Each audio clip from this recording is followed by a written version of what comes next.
Merhaba arkadaşlar, ben Ömer Faruk. Yanındaki arkadaş Betül. Merhaba arkadaşlar. Şimdi Süver Surf oynayacağız. En az puanı alan acı biber yiyecek arkadaşlar. Ben başlıyorum. Tamam, sen başla. Arkadaşlar bu arada siz de oynayın. Çok güzel oyun.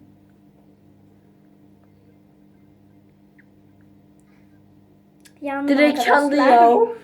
Bu ne, nasıl bir oyuncusun ya? 112. Yo, 138'miş benim.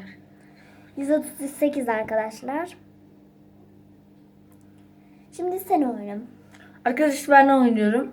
Bu 138 yaptı. Evet. Şimdi ben oynayacağım. Play. Oynuyoruz. Bu arada bu çok güzel bir oyun. Yani siz de tercih edin bu oyunu.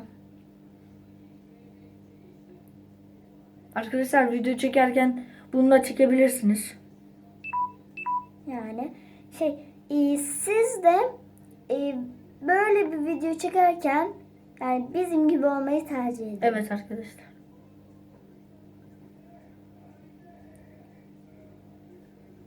Farkındaysanız o benden biraz daha iyi oynuyor.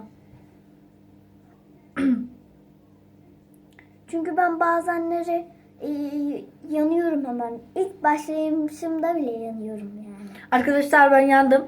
Kaç puanı? Puanım 583 arkadaşlar. Bu duruma bakılırsa ben yiyeceğim acı biberim. Diye bakalım. Şöyle arkadaşlar.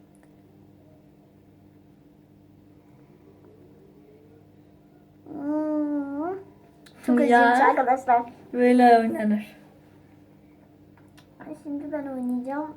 Arkadaşlar yine devam ediyoruz.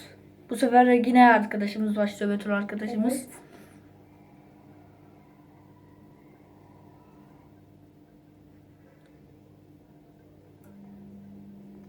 Şu an ağzımın acısı daha geçmedi biliyorsunuz. Tabii öyle beni geçemezsin. Acıyı biberi yersin.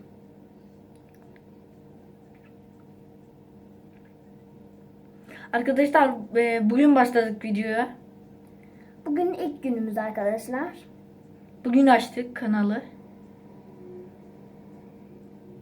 Şu an yanmadım. Arkadaşlar bu Betül kardeşim benim. Evet. Kardeşiyim.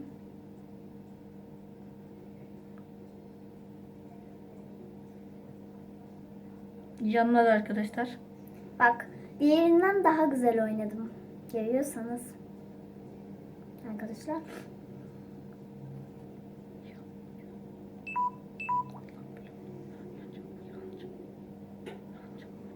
Yandım arkadaşlar. Arkadaşlar puanı bakalım. 2305. 2305 arkadaşlar.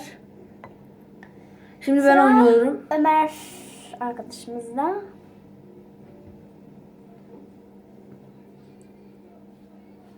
Hayır. Uf.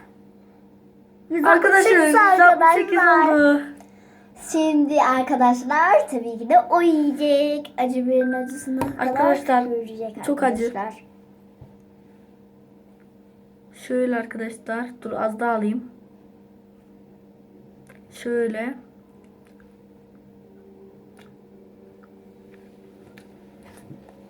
Yani. Evet arkadaşlar. Yarışmamız bitmiştir. Bir dahaki sefere görüşürüz. Abone olmayı unutmayın.